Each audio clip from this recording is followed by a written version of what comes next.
आप सभी लोगों का एक बार फिर से बहुत-बहुत स्वागत है हमारे चैनल पर। आज के इस वीडियो में हम लोग जो मिडिल एज है, हिस्ट्री ऑफ इंग्लिश लिटरेचर में वो कवर करने वाले हैं। तो बहुत ही इंपॉर्टेंट एमसीक्यू आपके लिए इसमें होने वाले हैं और बहुत बेसिक से लेके जो टफ की तरफ है वो हम बढ़ने वाले हैं। तो हमने इसमें मिडिल एज को कवर किया है, आगे की एज है वो अगले वीडियो में आएगी। तो आप इस सीरीज़ को फॉलो करते रहें और हमारे चैनल को सब्सक्राइब कर लें, वीडियो को शेयर ज़रूर करें और लाइक भी करें। तो चलिए वीडियो शुरू करते हैं। पहला प्रश्न है, time period of middle age is. तो मिडिल एज का जो टाइम पीरियड है वो आपको बताना है। तो राइट आंसर आपका यहाँ पे हो जाएगा ऑप्शन ए। तो ये 1066 से 1500 यानी 1500 बीसी सॉरी एडी तक थी। तो जो 1066 से ही क्यों है, तो ये 1066 में जो है आपका नॉर्मन कॉन्क्वेस्ट के रूप में इस ईयर को जाना जाता है। तो और यहाँ से मिडिल एज की शुरुआत मानी जाती है। तो ऑप्शन ए इसका राइट आंसर है। अगला प्रश्न है, last king of Saxon in England was. तो देखिए, जब नॉर्मन्स ने इंग्लैंड पे अटैक करना शुरू किया, जब नॉर्मन्स का वहाँ पे अधिकार हो गया, तो लास्ट वहाँ पे उनसे पहले जो सैक्सन ट्राइब्स थी उनका कब्जा था। तो जो सैक्सन का अंतिम राजा था इंग्लैंड में, तो उसका नाम यहाँ पे पूछा है। तो राइट आंसर आपका यहाँ पे हो जाएगा हेरोल्ड, ऑप्शन ए।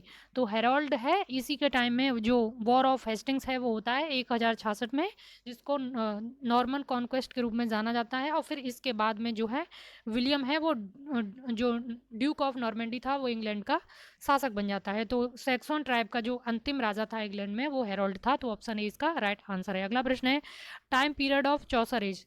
तो देखिए, मिडिल एज को 3 पार्ट में डिवाइड करते हैं, जिसमें एक अर्ली मेडवल है, जिसे एंग्लो नॉर्मन पीरियड भी बोलते हैं, जो 1066 से 1340 है। और दूसरा जो इसमें पार्ट है वो है एज ऑफ चौसर, जो 1340 से 1400 के बीच में है। और तीसरा पार्ट है लेट मिडिल यानी और जिसको 15th सेंचुरी भी बोलते हैं। तो जो टाइम पीरियड ऑफ चौसर है, तो राइट आंसर आपका यहाँ पे हो जाएगा, इसका टाइम पीरियड है 1340 से 1400 के बीच में, ऑप्शन बी। अगला प्रश्न है, हु, यहाँ पे देखिए थोड़ी टाइपिंग मिस्टेक है, यहाँ पे होगा एच। तो यहाँ पे हो जाएगा, who is known as the father of English poetry. तो चौसर को है फादर ऑफ इंग्लिश पोइट्री के रूप में जाना जाता है, ऑप्शन ए इसका राइट आंसर है। और भी अन्य किन नामों से इनको पुकारा जाता है, तो मैं एक बार आगे भी वैसे मैंने एमसीक्यू में लिए हैं तो वहीं कवर करती हूँ। अगला प्रश्न है, who is known as the morning star of Renaissance. तो मॉर्निंग स्टार ऑफ रेनेसांस के रूप में भी चौसर को ही जाना जाता है। तो ऑप्शन बी इसका राइट आंसर हो जाएगा, क्योंकि मिडिल एज में प्रोमिनेंट राइटर थे चौसर।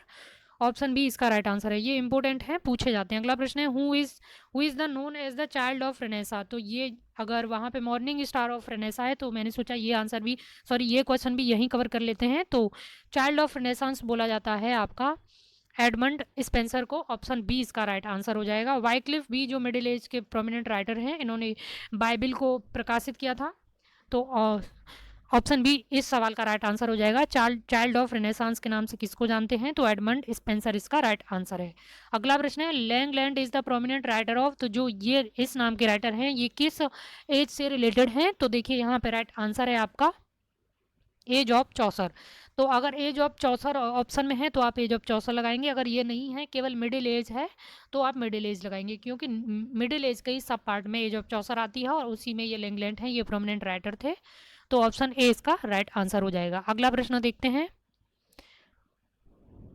Who use heroic couplet first time. तो जो हीरोइक कपलेट हैं वो फर्स्ट टाइम किसने यूज़ की थी, तो ये चौसर ने यूज़ की थी। बहुत इंपॉर्टेंट है, एज ऑफ चौसर और मिडिल एज में चौसर बहुत ही इंपॉर्टेंट है, इनके बारे में सवाल पूछे जाते हैं। तो चौसर ने फर्स्ट टाइम हीरोइक कपलेट्स को यूज़ किया था। और ये यूज़ किस में किया था, तो the legend of good womens इनकी रचना थी, उसमें इन्होंने ये हीरोइक कपलेट्स को फर्स्ट टाइम यूज़ किया था। अगला प्रश्न है, which of the following is known as the barren age of English literature. तो इंपॉर्टेंट है, barren age of English literature यानी बंजर।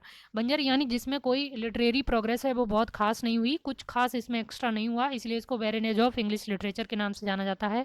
तो ये है आपकी लेट मिडिल, और इसका टाइम पीरियड है आपका 1400 से 1500 बीसी।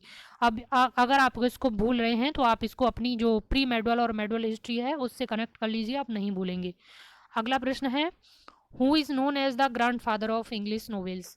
तो grandfather of English novels के रूप में किसको जाना जाता है, तो ये भी चौसर हैं, ऑप्शन सी इसका राइट आंसर है। तो ये मिडिल एज से रिलेटेड बेसिक इन्फॉर्मेशन जो मोस्ट इंपॉर्टेंट एमसीक्यू थे वो मैंने इसमें कवर किए हैं, और ये सवाल पूछे जाते हैं, एक भी सवाल ऐसा नहीं है जो पेपर के पॉइंट ऑफ व्यू से इंपॉर्टेंट ना हो। तो इन जो बेसिक इन्फॉर्मेशन जो इस वीडियो में दी है वो तो आपको रट ही लेनी है।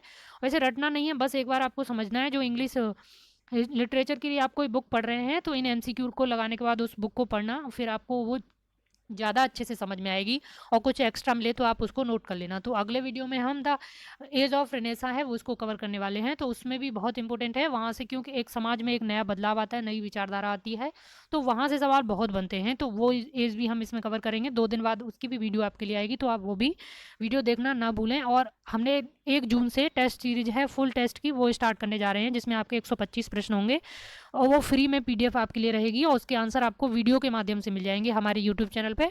और वो ये टेस्ट सीरीज है बहुत ही इंपॉर्टेंट रहने वाली है आपके लिए, क्योंकि इसके जो एमसीक्यू हैं वो कई लोग मिलके बनाएंगे जो टीजीटी निकाल चुके हैं, या वो अच्छे से जानकारी रखते हैं इंग्लिश लिटरेचर के क्षेत्र में, या नेट क्वालिफाई कर चुके हैं। तो आप इस सीरीज़ को ज्वाइन करना बिल्कुल ना भूलें, और इसके लिए टेलीग्राम जो ग्रुप है वो अलग से बना दिया गया है, तो आप वो ग्रुप ज़रूर ज्वाइन करते जाएँ। तो अगले वीडियो में आपसे फिर मिलेंगे, तब तक के लिए थैंक यू।